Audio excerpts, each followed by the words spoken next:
We're back, people. What is up? Another stream.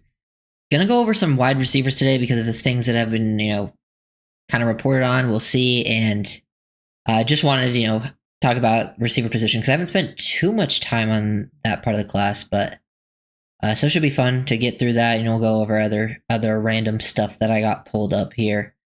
There's been some guys who have been on visits with the Dolphins, which, could mean something sometimes. The Dolphins have taken players in the past that have visited, but there's been, plenty of examples of them not. So it's kind of a, something up in the air. Like Shamar Turner visited, I believe. I think, they also had some other Miami people in there. They had UCF corner BJ Adams visit. Interesting late round guy, lengthy press man corner. They also had, I think, they had like Restrepo visit, which is interesting. That's a receiver. They had a Stanford linebacker visit. Just like interesting groups. I believe Elijah Arroyo also visited. Some other Canes who were like, in the local stuff. So, what's up, Anthony? I know what you were talking about, the reports. Yeah, so we'll talk about that in a second. Also, just mention some stuff. So first, Kader Kohu, he officially re-signed the tender. So Kohu is back officially. That we always knew that. But yeah, I don't know if you guys you probably have seen it. It's by Slick Rick Scoops. If you've been involved on Twitter in the off season at all this year, he is a guy who clearly has sources. He's not a journalist, so like the difference is like he reports this stuff very early, but it doesn't always, it's not always. I think when he reports it, the stuff isn't 100%, so that will lead to some misses. He's had more hits than misses, so this doesn't mean like it's 100% happening or 100% not. But he tweeted out saying, "Breaking big trade for the Dolphins is incoming. The Dolphins are trading away an All-Pro player, so which means it will either be pretty much either Tyreek Hill or Jalen Ramsey." I think it could be either or, but to me, it makes more sense to be Tyreek because of all the nonsense he's been pulling. And like, we haven't heard any inkling of Jalen Ramsey having any issues. But I mean, if someone, wanted to trade for Ramsey and, they got a good offer for it, maybe it could be him. But to me, it just makes more sense that it's Tyreek for all the nonsense he's been causing. And if you look at, there's also a couple like Benjamin Albright, who has like nothing to do with Slick Rick Scoops on Twitter. Like he actually has had an argument with him, so he wasn't just copying what he said because they don't agree on a lot of stuff. He even said like something about he's glad he got the Dolphins first round receiver odds on Vegas at a better time because the odds went up like crazy, or like they got a lot worse for the Dolphins drafting receiver. So it seems like it more likely. So the signs are pointing there more towards Tyreek, in my opinion. It could be Ramsey. I just don't think it will be. What's up? What's up, guys? But can't move off Tyreek until after June 1st. See, that's not true. They can move off him before June 1st. It just won't save cap this year. But if you look what the Dolphins are doing, I don't think they're trying to gain cap space. If you go on Twitter, look at if you guys know who Chris Kaufman is, CK Parrott on Twitter, go read some of his tweets about the salary cap situation. He has a better understanding of it than I do. But either way, you cut him pre-June 1st, post-June 1st, it saves you cash, especially for next year. And it gives you all the cap space next year. I don't think the Dolphins care if they get an extra boost in cap space post-June 1st. And either way, like Jalen Ramsey would get more value trading him post-June 1st as well, I believe. So I don't think it changes too much who it is in that sense. Because you don't really lose. You'll have dead cap either way for both, but it's not going to be like a big hit off what you have on your salary cap. It will just save you cash for next year either way, whether it's Tyreek or Ramsey.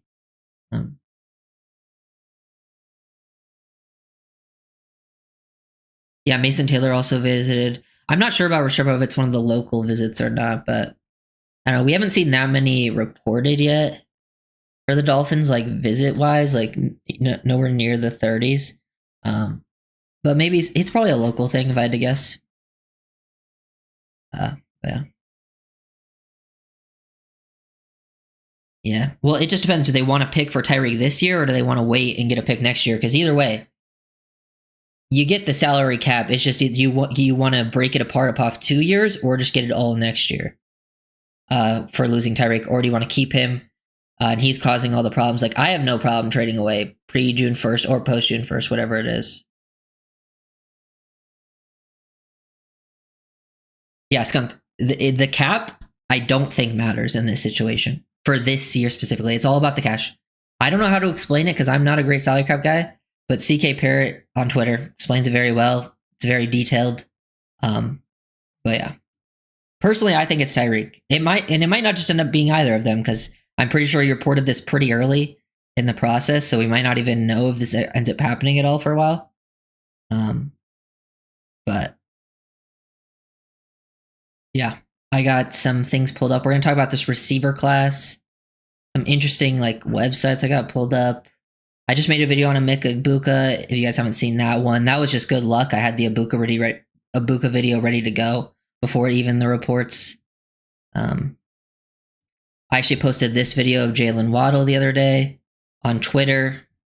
This is my guy. I hope Waddle is wide receiver 1. I just want to show this route again. I don't think people understand how rare this is. Jags are playing like they roll down into like a cover 1 robber look, where this guy robs the middle of the field, and this safety is leaning to the Waddle side. So they're basically doubling up. They're doubling Tyreek with this guy and doubling Waddle here. So this guy knows he has inside help over the top. The fact that Waddle's able to take an inside release and still create that much separation on a deep out on a corner is absolutely insane. But yeah, love watching Waddle go to work. I feel like he's just better than people think around the league. And if they do trade away Tyreek, it doesn't matter who they would take in the draft. Waddle's better than every receiver in the draft, in my opinion. And I actually don't even think it's that close. Like, if Waddle was in this draft class, he would easily be wide receiver 1. So like, if Tyreek is traded away, if he is the one that does get traded away, it would be Waddle is like your main target for sure. Even if you drafted one early, but these are just some of my favorite Waddle plays. Get out of there.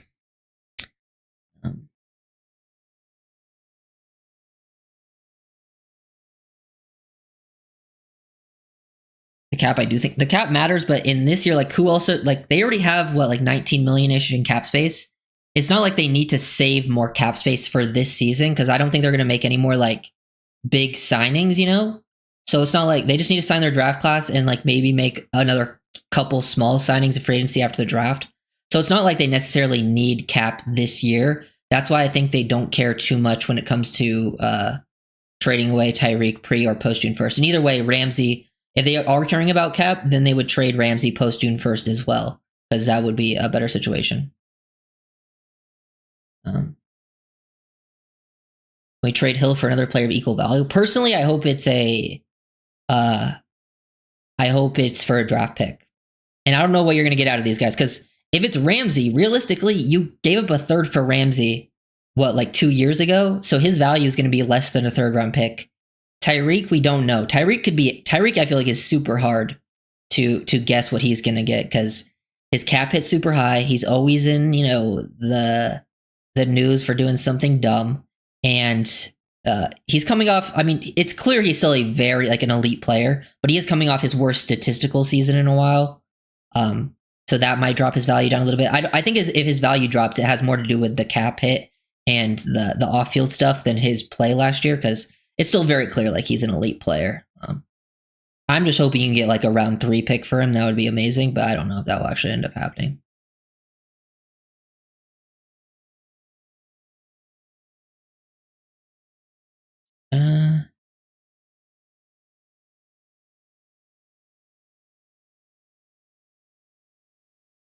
And where's it? Yeah, I mean, if we get a second, I don't think that's any substantial rumor, Anthony. I think those are just people speculating. No one that has like sources has said anything about what the pick value will be. So I don't think it's going to be much.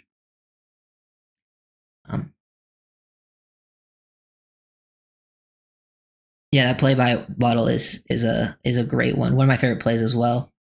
Yeah, because even apparently the Dolphins' first round wide receiver odds moved from plus 2,000 to plus 950 over the last like few days on DraftKings, which usually, you know, Vegas is a little bit tapped in. I mean, doesn't guarantee anything, but it is something to take note of.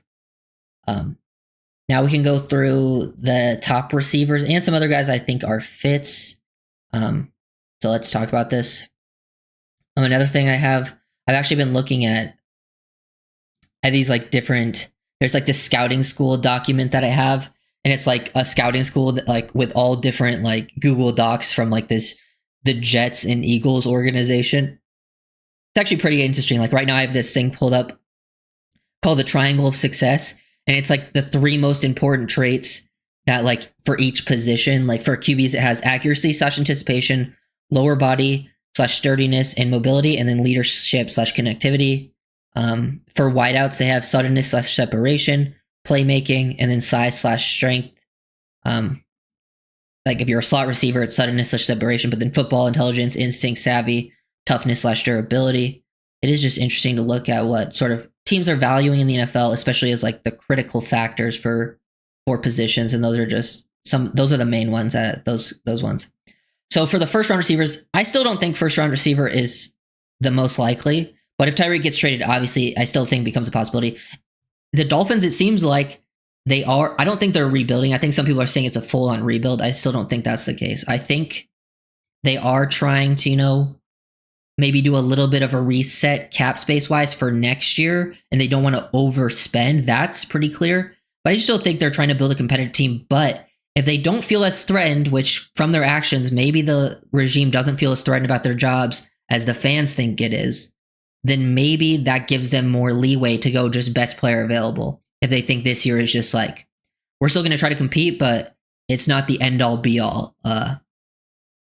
So at least, you know, from the front office perspective, they might go more best player available, which is a better way of building the team for like future success, while needs can, you know, help you more in the short term. But receivers in this class at the top, Ted McMillan, Emeka Egbuka, Matthew Golden, and Luther Burden are typically seen as like the top guys. Seems like Burden has kind of fallen a little bit, like more of a late first, early second guy. Seems like there might be some, you know, potential character concerns there. So I'm not going to talk too much about Burden. I don't know. I do think he's a scheme fit, but I feel like Burden will be gone in between when the Dolphins pick. And I feel like they're more likely to go in the other directions. So let's start with Egbuka, because I just made a video on Egbuka, which to me, he's the best fit in the whole class for Miami, just from his skill set. And he's the most well-rounded NFL ready player. Like I love watching receiver play, and he's the guy that's like a very nuanced, technical, detailed player. Like he understands all the little details. He gets to where you need to be. Like he gets to where he needs to be fast, like to the right spot, which is very important in the Dolphins offense. He's a good enough athlete. He's got good enough size. I think he can play Z and slot. He's very tough for his, like he is probably the most consistent blocker in the class, which I think helps out Miami. And he does all the little things right, like with his body language and the route stem, the tempo and the route stem to, you know, lull people to sleep. And then also late hands. Like if you watch the video I made, like his late hands on some of these catches down the field where he's tracking is so impressive. So, and I'm pretty sure like his character, his football, like his intelligence is off the charts. So I disagree. You think it's a full-on rebuild? I don't think so. If it was a full-on rebuild, that means McDaniel and Greer would think like, oh, we're not getting fired for sure. And you think Tua's getting traded this offseason? I don't see that happening. Tyreek and Ramsey maybe, but I think it will only be one of them. I don't think it's going to be a full-on rebuild. I'd be very surprised if it was a full-on rebuild.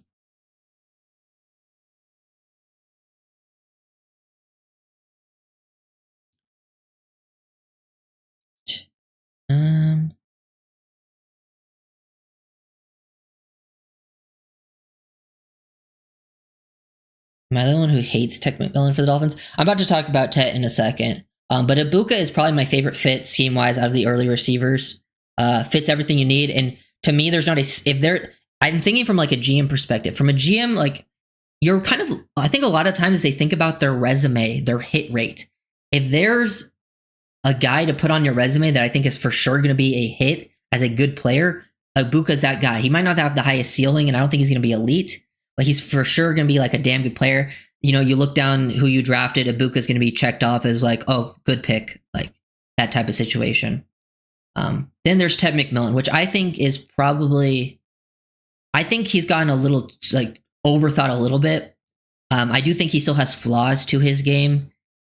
Some people are like really down on him. I don't love Ted McMillan. I like Ted McMillan. I think he's got, you know, specifically for Miami, I don't think he's the greatest scheme fit.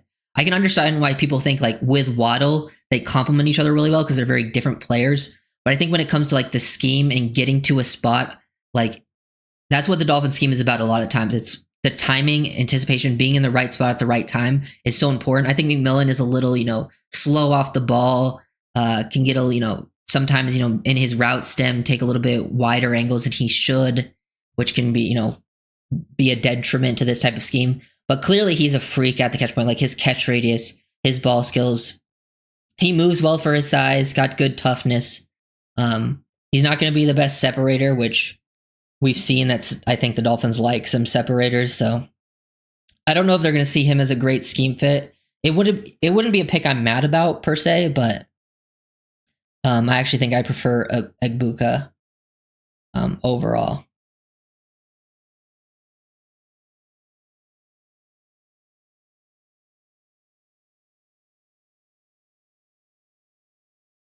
Would you trade Tyreek for Tyler Smith?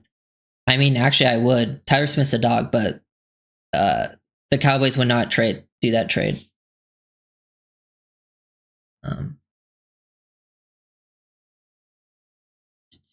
Yeah, Malik. Yeah, even if they trade Tyreek, it's not like a guarantee they take a receiver early, but it just makes it more of an option. Like you could get by with Waddle, Nick Westbrook, Akine, Malik Washington. Jonnu Smith is basically a big slot receiver. Yeah.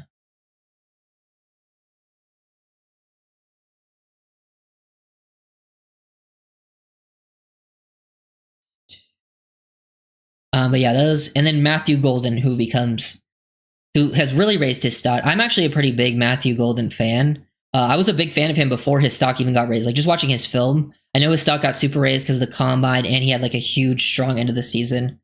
I do think he's a very well-rounded receiver. Like not the biggest guy, but he's not super small either. But he's got great lower body flexion and fluidity, great twitch, just overall moving, change of direction. And I think for a guy of his size, like sometimes you have the guys that are like more of those separators, get open type players, they can struggle at the catch point. I think where Golden can stand out is he's actually very good at tracking the ball and making tough contested catches, which I think gives him a big advantage of translating to the next level.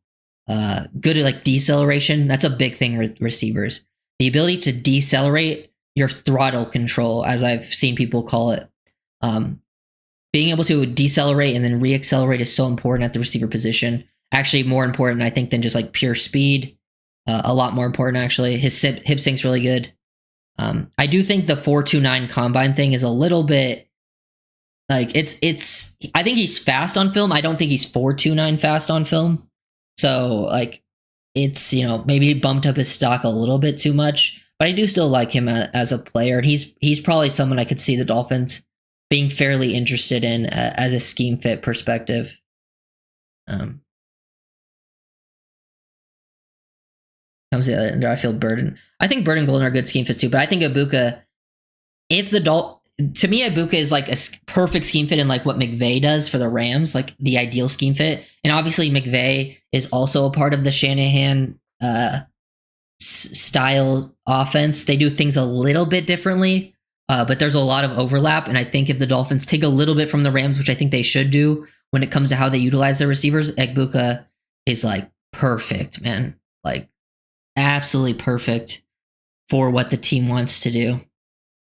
But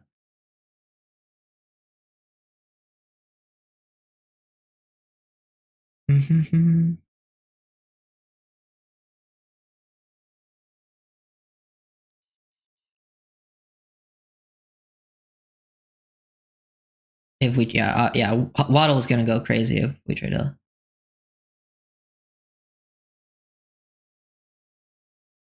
The reason why it doesn't show up is he doesn't play like a smaller. His strides are more to a bigger. I get what you're trying to say, but like no, I watched the film. It has nothing to do with his stride length. Like he's just not 4.29 fast on. That's not his game. Like the combine, I've even seen videos of the combine where like he actually like legitimately ran like a 4.36 because the clock didn't start for the first 0.8 seconds or whatever. Which I mean I don't know how true that is, but it seemed like people put a lot of research into that stuff. And that seems more realistic to me. To me, I thought he was like a high 4.3, low 4.4 guy. But he's not 4.2 on film. Like I've seen him get caught from behind multiple times. And if you're 4.2, like you don't get caught with the room he had, even if they have angles on you. But yeah, those are the top guys. I like Burden as a player, but apparently he did have a down year in 2024. But apparently there's some character stuff. I don't have any information on that, but I think Burden is probably the best yak guy. Like I think his burst and contact balance is super special. Like his acceleration to change a direction and contact balance is really, really special. I do think he needs to learn like the details of the position a little bit better. Like when it comes to route running, he is strong at the catch point, which I think is a nice bonus. He tracks the ball well, makes some plays down the field. I have question marks if he's more just gonna be like a guy that's just scheme touches, you know? Because a lot of his productions comes off like schemed touches, which I think you could get him that pretty easily. But when you have a player that's like only scheme touch type player, it can limit your play calling with them. But those are the top ones. After that, some other potential guys. More. Let's go to day 2. Those are like the day 1 options. I think day 2, who comes into play, are players like Jack Besh. Obviously, I love Jack Besh. I think Jack Besh is an absolute stud and a great scheme fit as well. Now, he's a different type. He is more of a big body. I think he's going to be more of a big slot, but can also play some on the outside. Really good at beating press, really physical. Not the most like explosive, but like he gets to the right spot. He understands how to create separation. Has really good short area quickness at his size. Very smart player. Makes tough catches. Willing to run block. He's got spatial awareness and he's strong at the catch point.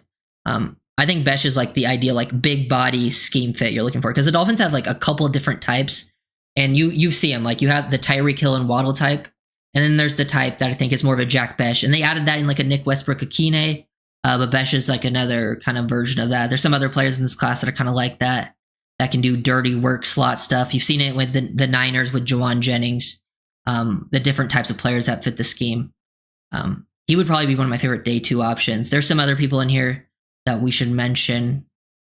Like Alec Manor might be one of those guys as well. I'm not as high on him as Besh, but I should throw his name out there. But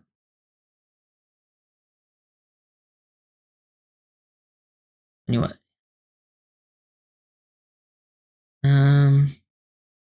See what you guys say. Okay.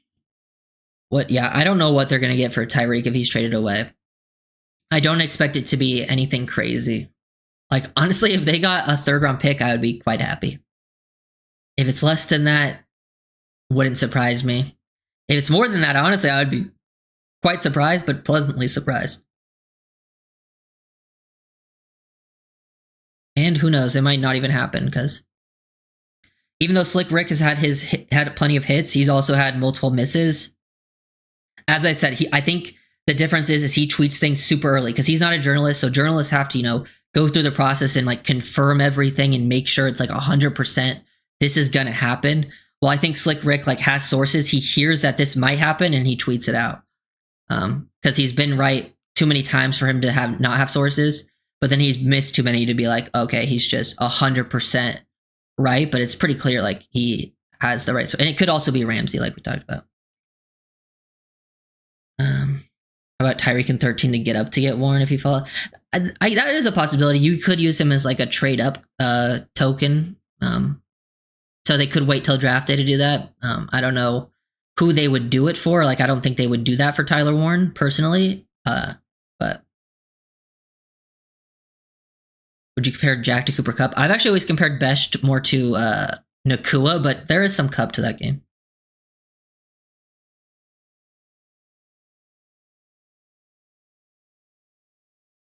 What else am I looking at? Okay. Some other day 2 options. Guys that I like. A potential maybe a Jalen Royals, Utah State in the 3rd. He's an interesting all-around receiver. The really only negative I have to say about his game is I don't think he's very comfortable in contested situations.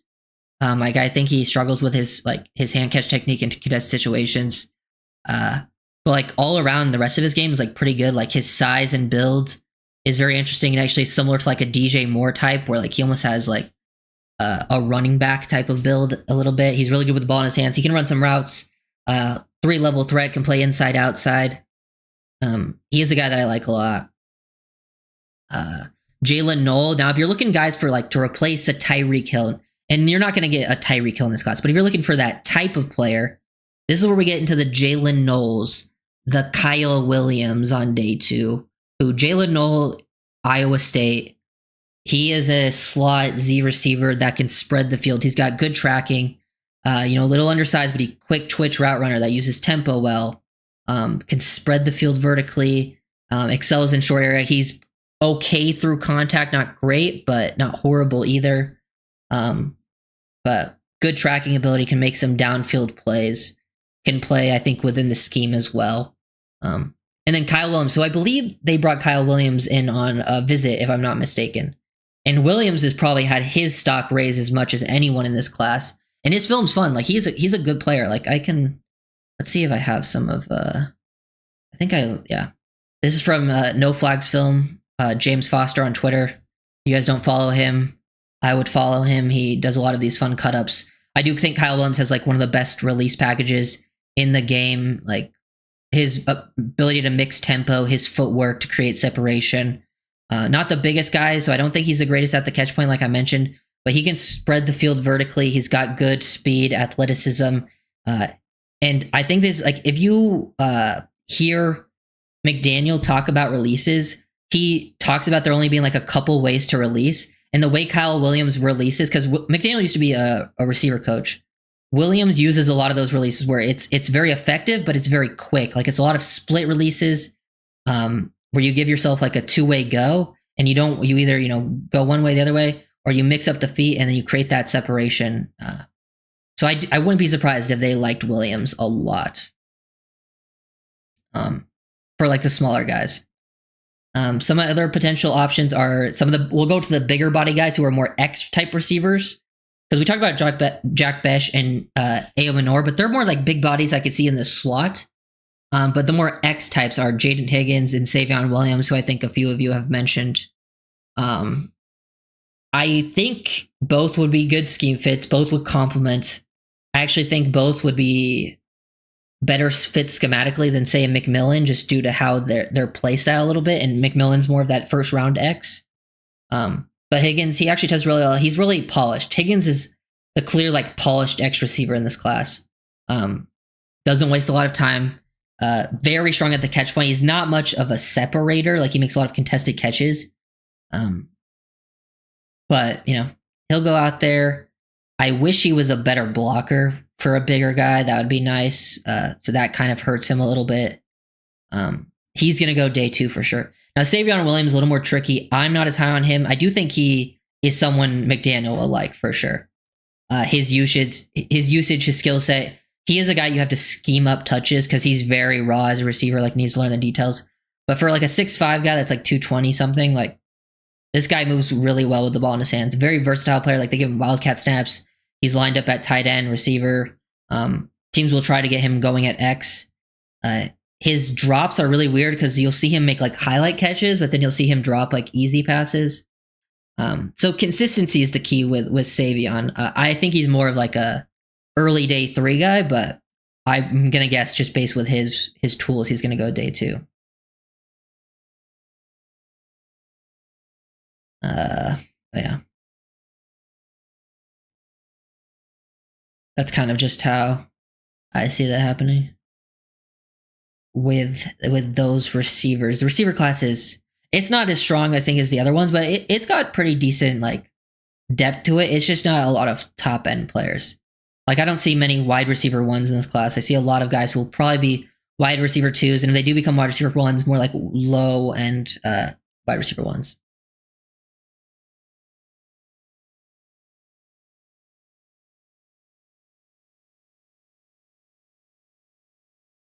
So you have a 4th round on Savion. Yeah, and if they use their 3rd on him, that wouldn't make sense too, because it's pick 98. Like, I think he's like a top, like he's around, would probably be around in that 90 to like 110 range of player. So yeah, like late 3rd, early 4th. But I can see why people like him.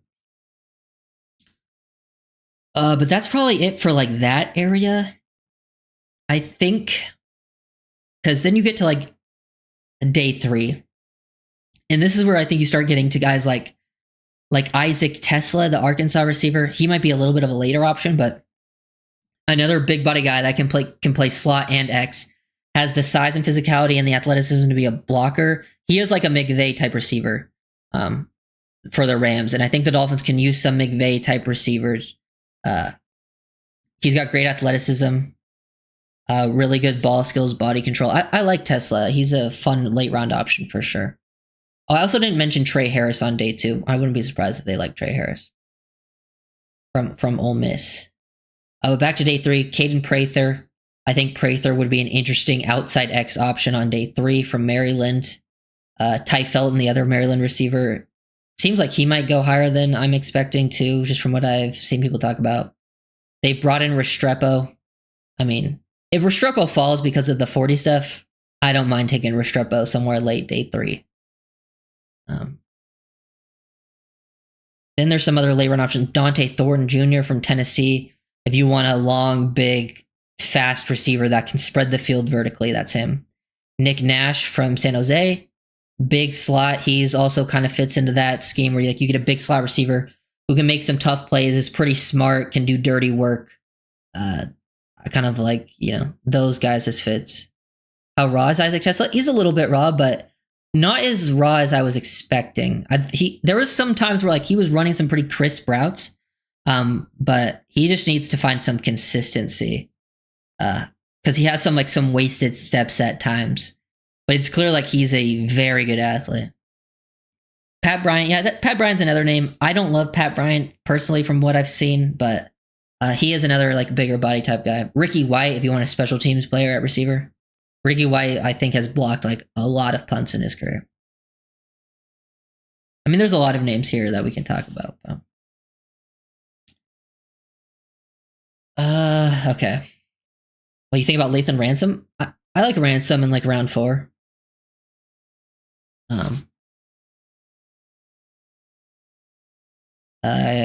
Probably one of the best run defender, physical safeties in this class. Maybe you want that type of player, strong safety. Collins from ND? Collins? Is that a receiver? I don't even think I've seen his name.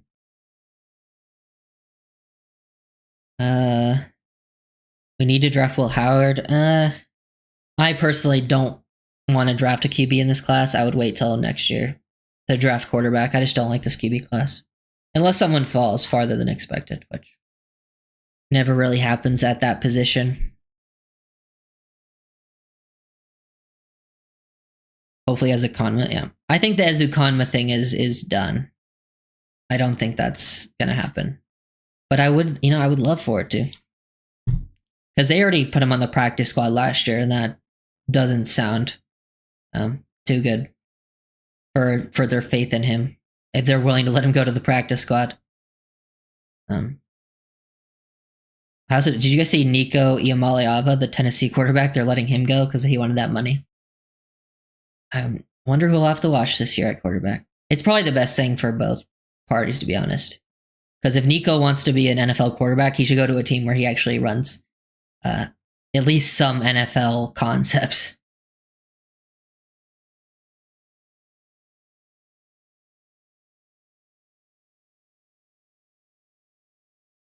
I don't know. Honestly, I'm at this point in the draft. I know people have like we need to draft this position. We need to draft this position. I don't think the Dolphins are fully rebuilding or anything. I still think they're going to be decent next year, but like I don't expect the Dolphins to win the Super Bowl or anything.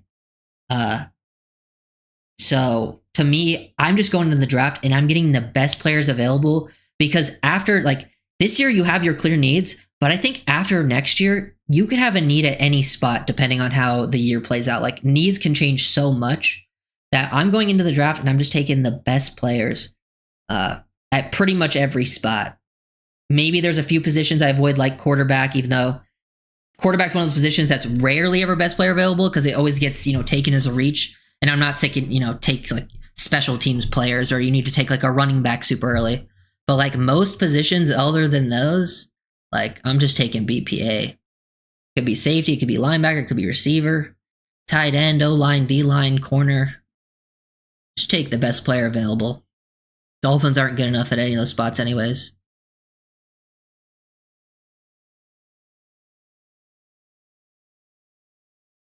And I did see, I don't know if you guys saw these reports, but people were saying, a lot of people who are tapped in are saying like this first round, expect a lot of people who are going to be deemed reaches because there's not a lot of consensus, especially after like the top 10-ish, because like teams don't have a lot of first round grades. So once you get past the first round graded players in this class, which is like past the top 10, expect to start seeing like players that you were not expecting to go round one.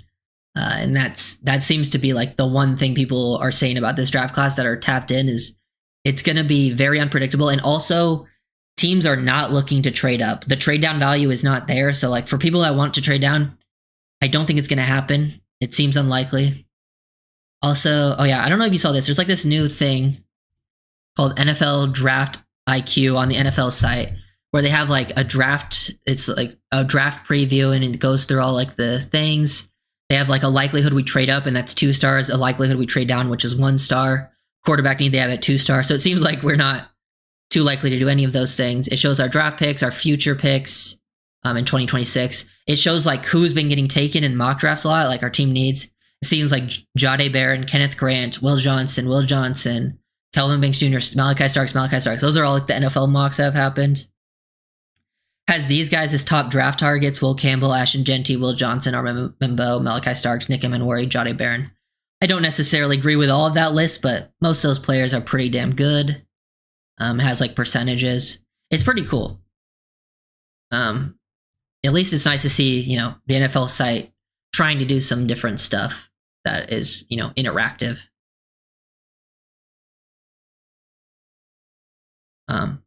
Also this too. This is from SIS, Sports Info Solutions. I actually kind of worked on this a little bit. I do work with SIS. I think I only have one report in here right now.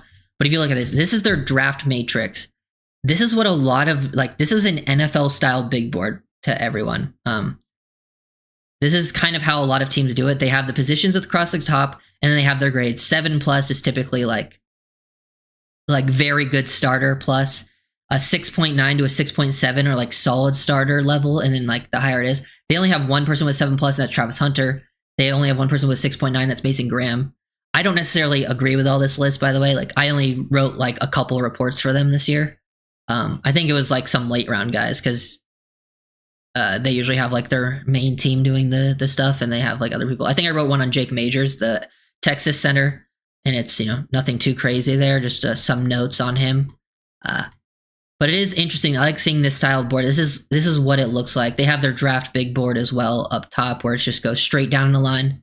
And teams usually have multiple different things, but like this is kind of how they work through it. And like this is what I'm talking about with like BPA. Like if Travis Hunter's on the board, they're taking Travis Hunter, right?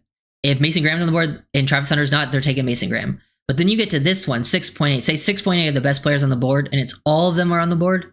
Now this gives you the discussion. Do we take Genty? Do we take Hampton? Do we take Warren? Do we take Campbell, Carter? That's typically how, not all big boards work like that, but that's how a lot of NFL teams kind of build their style of board.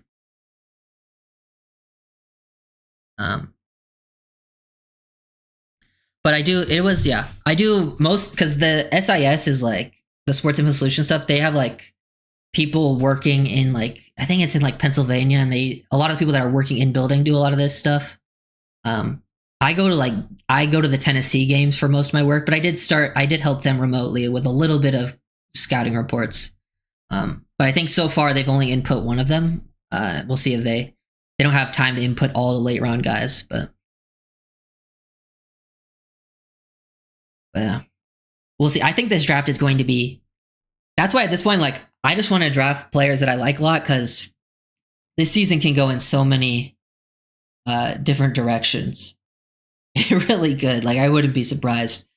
if they were really bad or just like, I mean, really bad would be a little surprising. I don't think they're going to be really bad. I've seen some people being like they're going to be like the worst team in the league. I don't think that's the case unless Tua misses the whole season. Then I could see them being pretty dang bad. But I still feel like there's too much talent for them to be that bad with their system and stuff. I think they'll probably be more like last year. And if Tua stays healthy, probably make the playoffs. If he misses too many games, miss the playoffs. The usual stuff.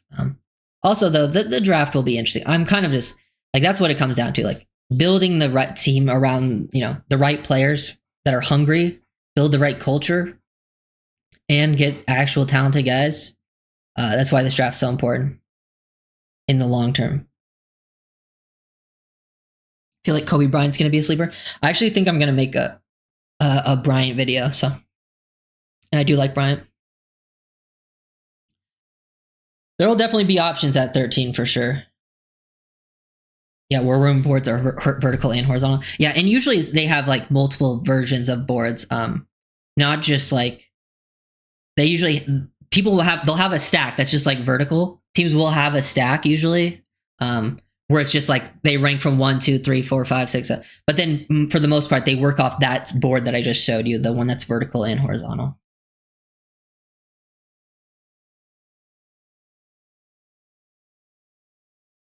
How much tech do teams use? Teams are definitely getting more and more like technological, analytical, from at least from my understanding. There's definitely a lot of like, I don't know about AI specifically. I'm sure there's probably some of it now involved. When I did stuff with UCLA, they were very analytical actually. Like if a player didn't meet a certain threshold, they wouldn't even consider watching the film on them. So, which I don't always think is the best idea. Like I understand in college, it can be tough because there's just so many players to watch that you do need to like limit some of it. Like you don't have enough time to watch everyone. But to me, that does limit yourself at times. Like, especially I think as an NFL team, like you should be able to watch everyone. That's at least possible.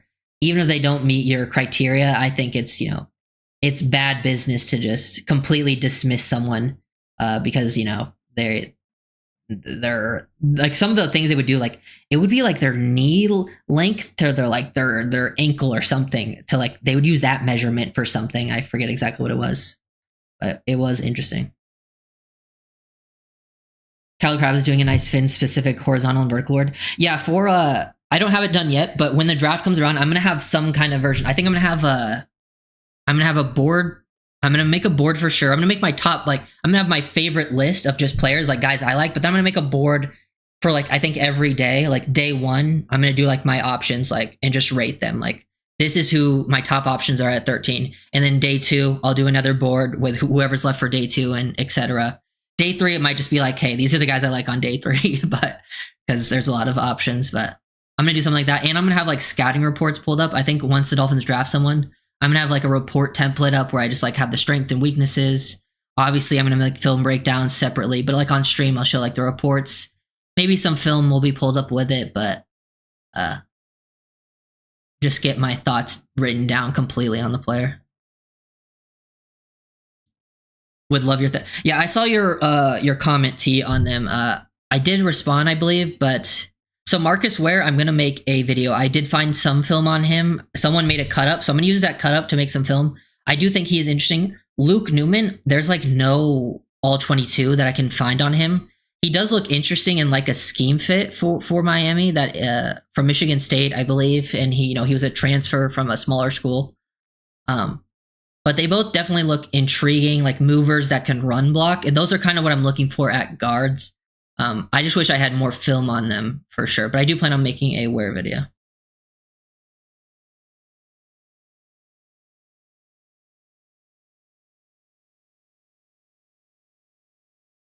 You could use Google Sheet for those boards. You can make many cool. Oh yeah, I already have Google Sheets pulled up. I can literally,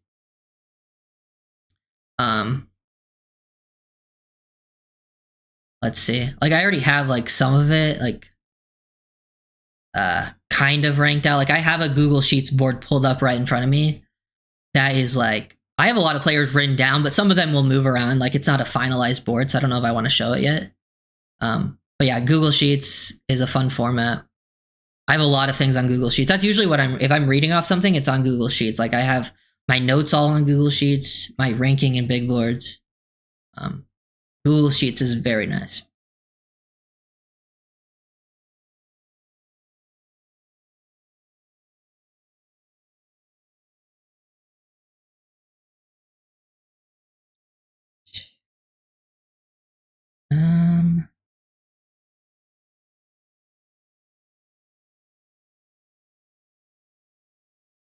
But yeah, that's kind of what I want to talk about with that. Anything else?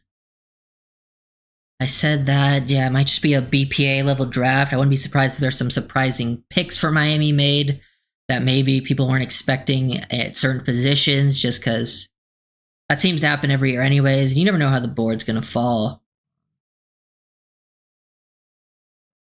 I am interested. I personally, now I've seen everyone say what they think it's going to be, whether it's Tyreek or Ramsey.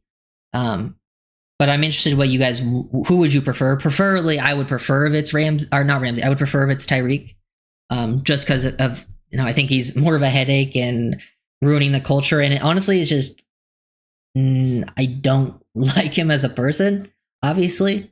So I would prefer if he was gone. And I actually think Ramsey would be a bigger loss because corner's already a big need. And if you look at it, if there's one player in the league, if there's one player that you can,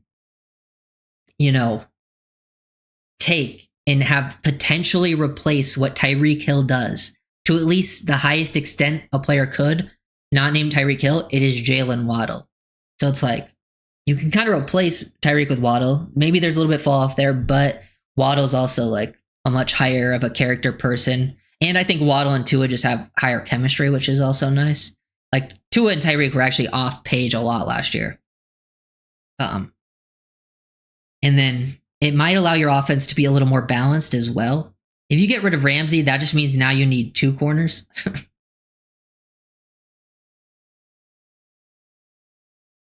all we know, yeah. Yeah, I've seen people say it could be Sanders. Yeah, I don't think it's actually going to be Sanders. Wasn't Alec Ingold also All-Pro at one point when he was on the Raiders? I'm pretty sure it's going to be Tyreek or Ramsey. Hey, if someone wants to give us a first rounder for, we're not. Bailey's going to get cut.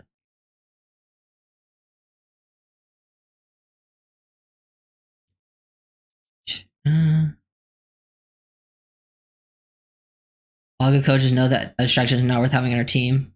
It seems like McDaniels, they might be trying to trade him away, so we'll see how it plays out. Oh, hitting my mic accidentally. I have seen some people see that report and just immediately dismiss it and be like, "Are you guys stupid? He's never right." I'm like, I'm not saying he's right, but there's too many examples of him being right to just completely dismiss it. I bet he tweeted it out way too early, though. And there's just been too many other things and other people kind of potentially saying some stuff, hinting at it. But I don't know.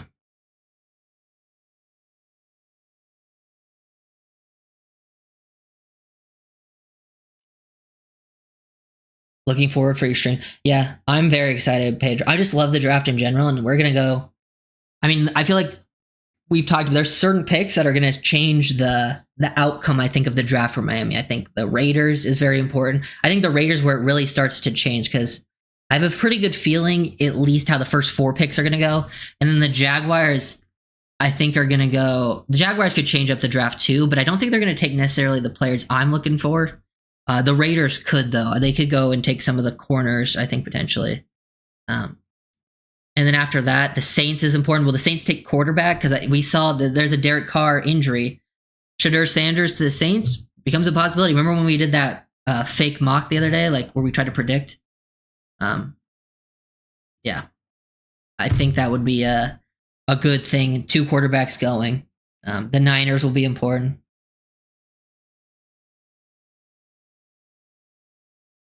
Yeah. Tyreek has definitely ran the wrong routes before. Plenty of times. I think that's probably his biggest, as a player, like purely on field as a player, that's probably his biggest negative, I would say. Oh, yeah. Yeah. I will say, I think, as I've talked about, this type of play, the deep outbreaking routes on an inside release, I think Waddle might do this better than any receiver in the league. I mean, he's one of the only receivers that even attempts this. Tyreek does it too, but I actually think Waddle does it more often. The outside breaking routes, like this route is so crazy that he got open here. This was third and third and like 7-8. And the fact that he was getting doubled with help over the top and the inside, and this corner gave up that to the outside is crazy to me.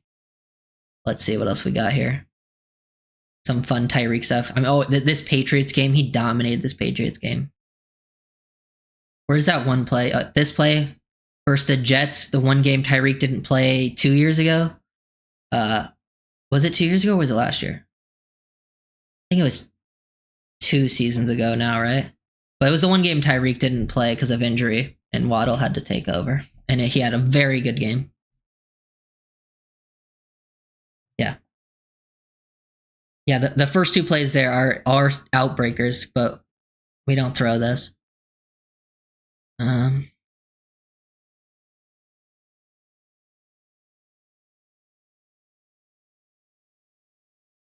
Yeah, that is insane. Like obviously it looks like a good play, right? Like that outbreaker, it obviously looks like a good play. But like it's actually insane how much separation he creates on an inside release. Like receivers don't do that. I cannot stress this enough how crazy that play is. Like I know it looks like a good play, but I think to people like who maybe are a little more casual like watchers of football, they may just be like, "Oh, that's a good play." I don't see what's crazy about it because it's not like a flashy one-hander, but like that stuff is not normal for most receivers in the league. I like only a handful of guys I think can do that, and Waddle's one of the handful of guys that can do it consistently. Tyreek's the other one too, but he doesn't do it as often. He will do it for sure, but Waddle gives it more attempts.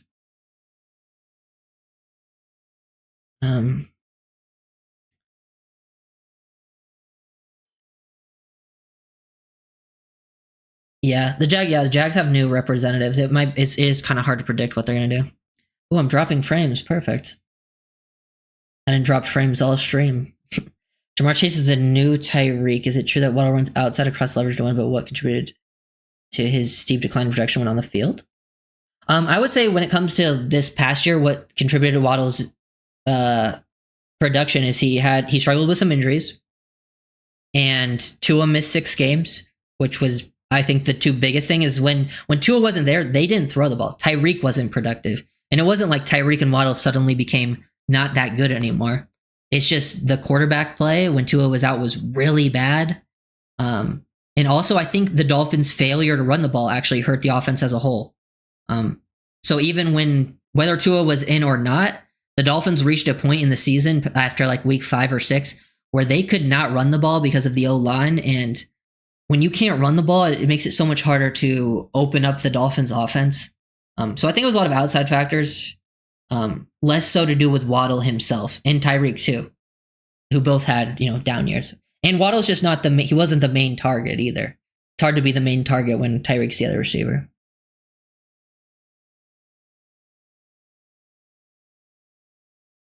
Reek's suddenness allows bad route running, and some coaches won't tolerate it. McDaniels will, and John Harbaugh wouldn't, for example. I don't think I agree with that. McDaniel was an ex-receiver coach, and he's clearly very into the details if you've ever heard him talk about receivers. And I would say, like, if you watch the Ravens, their receiver play is not good. Like, they've always had pretty poor receiver play. And there's I've seen examples where Zay Flowers ran the wrong route multiple times when watching games. So I don't think that's necessarily true.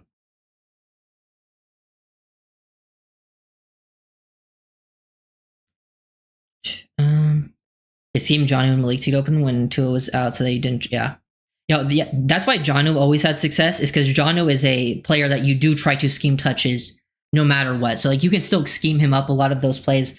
While Tyreek and Waddle were more you can scheme them up touches, but they require a lot of attention. So when they did get schemed up touches, it was pretty obvious. And a lot of times they were just trying to stretch the field so then you could scheme up touches to say Jonnu.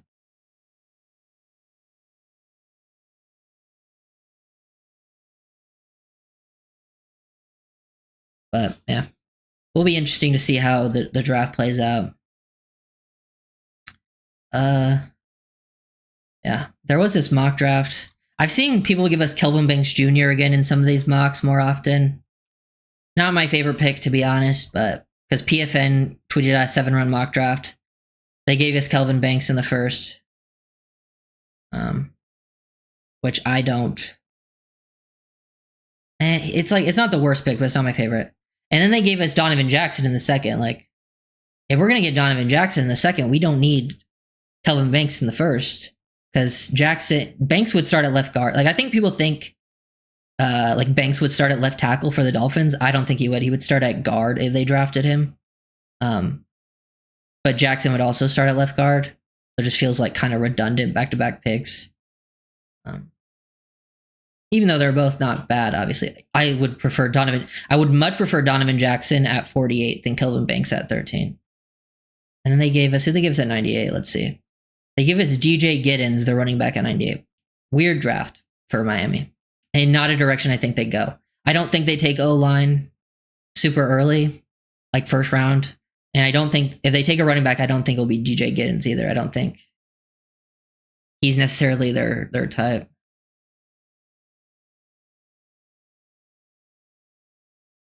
Yeah, I feel like, yeah. It's because a lot of people didn't like Paul coming out, me included, but like, I have an understanding that he's going to start, and he showed enough last year where, like, I think they trust him. And like, he was drafted for a reason.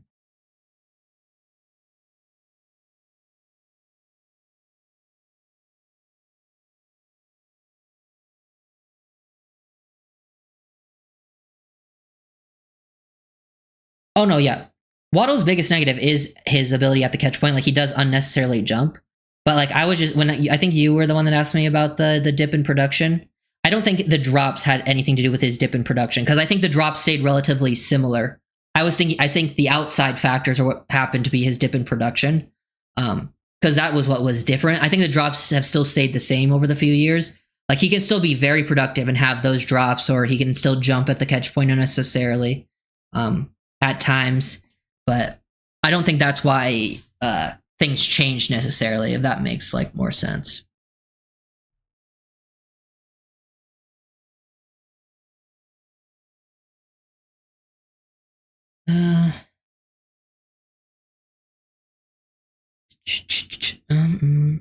But yeah, receiver becomes a possibility. I still think defense is still the likely pick in round 1 and even like round 2. But I think if Tyreek gets traded, receiver becomes a possibility that you have to consider, along with O-line, and maybe even something shocking outside of those positions.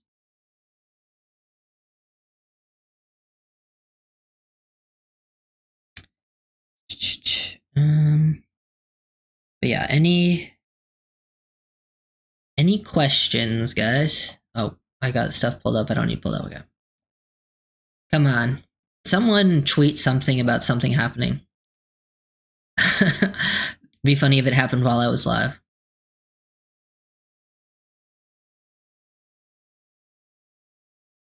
No, seems like nothing's happening on the timeline.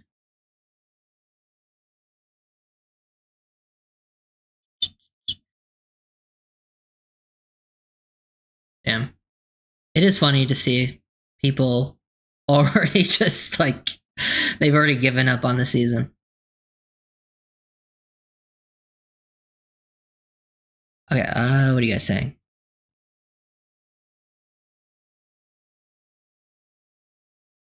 Yeah. I do. Yeah, they're gonna give Paul the year no matter what. If Paul's healthy, he's playing. Yeah, I made a video on Lan Larson, UC Davis. It's members only right now, so, but I do have a video on Larson.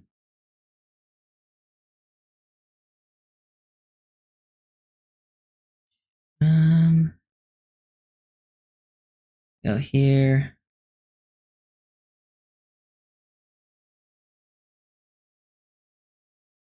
But I also want to look at him. Yeah, so that seems like all there really is to go over today. Some receivers I like for sure more than others. And I mean, receiver is one of my favorite positions to watch anyway. So like, they draft receiver, it's not like going to be that mad. But there's reason to give up on the season if you don't get paid to cover the team / league. Chances that draft elevates teams that will physically enough to be relevant.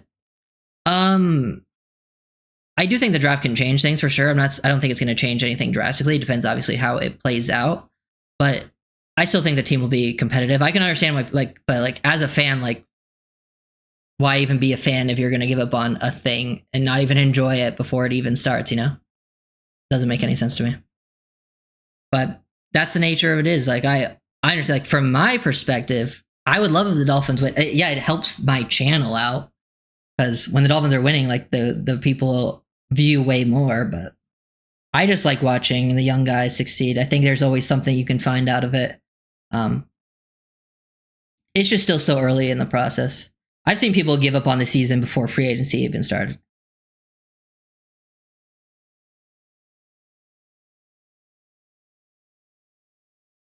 But yeah. But thank you guys for watching. I will see you guys next time. Peace.